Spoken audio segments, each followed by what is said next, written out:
around, and I have got another really set of fun concepts to come at you from as we think about going from the basics of branding in chapter 3. Now we look at more the creative process, and as we start to put together the pieces of how do we take some of these basic marketing branding concepts and creatively come up with ways to promote the things that we're interested in or that we're hired to do. Okay, I'll try to keep this around 10 minutes. I'm giving you highlights. The encouragement is for you to go back and read. The reason I do these highlight videos is just for you to see, number one, to give you what I think is important. Number two is to give you some applied examples from my own background. Okay, so let's talk a little bit about creative brief, creative plan. There's chapter 4 and 5. We start with a big picture, a big marketing plan where we're looking at our target audience. This is the high level of our base research and outline, where we're thinking about our research on our audience and our product. Step 2 is in this creative brief that Blakeman is talking about. We usually do a creative brief per target audience. Okay, this is how we campaign, thoughts on our creatives, and how to get our copy started. And then this creative concept is how we actually build out this visual verbal mix for a particular campaign. What is the tone, the look, the vibe that we want to create? So there's really some great concepts in chapter 4 that we'll talk about where Blakeman outlines this creative brief. Okay, think about it as your working creative template of how you need to fill in the blanks as you think about creating an integrated marketing plan. Okay, so I just want to give some drill downs and some highlights of the creative brief. You can see the page numbers there. Okay, there's actually a whole list on page 55 and 56, but I'm going to give you 4 that I consider important. One thing that you want to think about in this creative process, okay, is what are the features and benefits of your particular product? Number 2, how can you position your product, good or service against others? You might differentiate by price, by place, other things that may make you stand out. I know, as a quick example, I think the whole dining out industry has become very interesting in our American landscape in the last 4 or 5 years, especially since the pandemic. Okay, and it's changed how these particularly franchise restaurants position themselves one against the other. Sometimes they're positioned on customer service. Sometimes they're positioned on locally sourced food. Sometimes and when you start to think about it that way, you say, hey, this makes a lot of sense. But for your product, how would you creatively think about how do you position a product? One of the most important things here to think about that Blakeman draws out, and you want to always talk about this in your messaging, is what's in it for your consumer, okay? What's the key consumer benefit, okay? Then what about creatives, tone, support statement, slogans, logos? So this creative brief is a launch pad to help you create a campaign. You'll see some other elements as you look at pages 55 and 56. We could run our mock-up. One of the things, of course, I'm interested in, I've spent the last few years of my career after many years in nonprofit working in higher education, in administration, in marketing, and instruction. As you might know, higher education in the U.S. Has its detractors in our current culture, especially as people think about their traditional college experience, undergrad. It's expensive, okay? And one of the things that adds to that expense is campus housing, okay? When I went to undergrad back in the day, I stayed in a dorm. It was Spartan.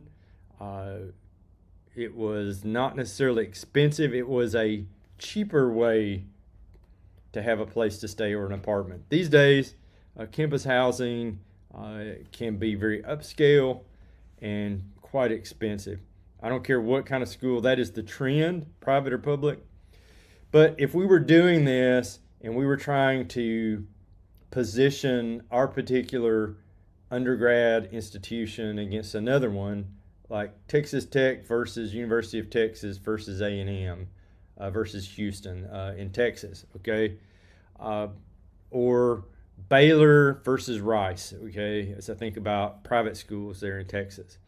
We can start thinking about creatively, if that was our job, product features. How do we position against, what are the benefits, okay? Is the benefit that pets are allowed? And what creative approaches are we going to take to capture this audience that may be both the undergrad student and their parents or guardians, okay? But you can start to see how putting this creative brief together, why we would need some of these pieces in this scenario. Make sure that you look at, always think about the creative brief as my fill-in-the-blank outline when I'm thinking about a campaign. And then we drill down one step further and start thinking about, now, what visual verbal messaging am I going to use to get into the head of my consumer?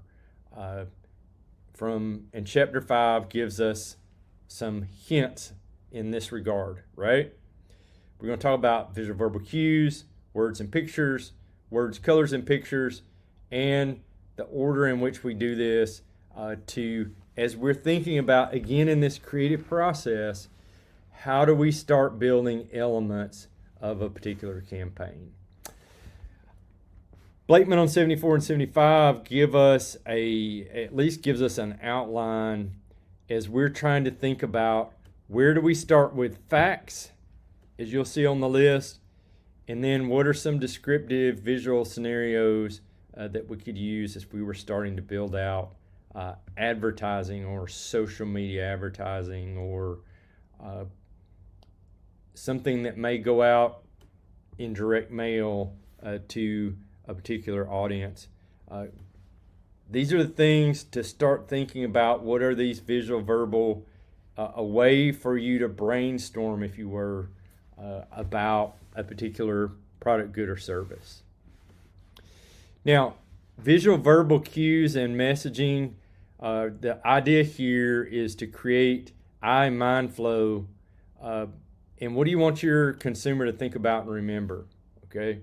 Again, follow along in this chapter as you're thinking about what visual, okay, think logo, color, picture, okay, plus verbal, what is said, what is written, okay, that reinforces these visual verbal things together. I wanted to give you an example from my professional world. As you may know, if you've had me in a class before, or if I have not met you, because my background, professional background, is in nonprofit, I do quite a bit of consulting in this side.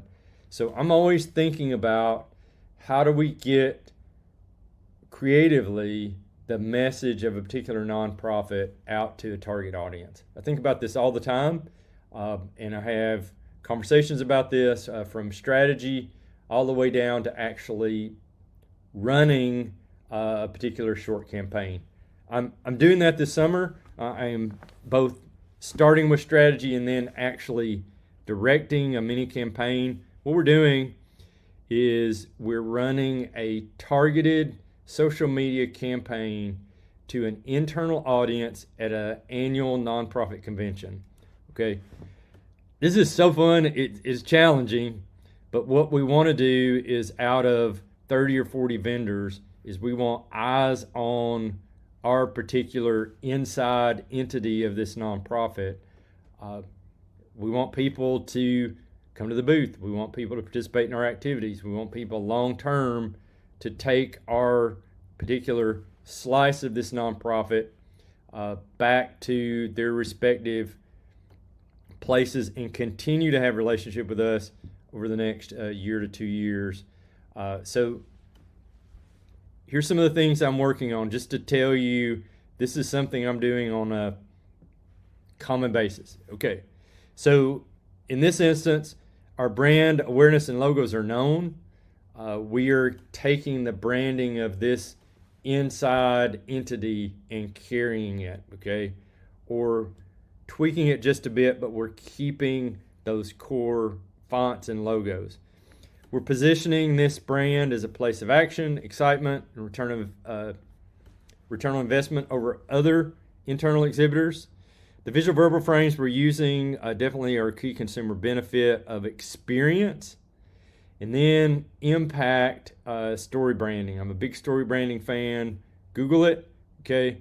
But we're going to tell the stories of how people volunteering or working with our particular entity in this nonprofit would, not only would they get the experience of volunteering, but they're able to make a long-term impact. So my visual verbal frames, my social media pictures, my stories that I tell on a reel, the words that I say in the social media are all about the key consumer benefit. I'll come back to this and back to this and back to this in this mini campaign. We're using a 2-color scheme, pulling it from a lone logo, and we're always branding everything that we put out. So we're using social to carry our strategic message, a mixture of words, pictures, video, to carry a 1-2 visual verbal punch that reinforces our goals and objectives for this mini campaign. So think about it that way. Okay, I've got it up here.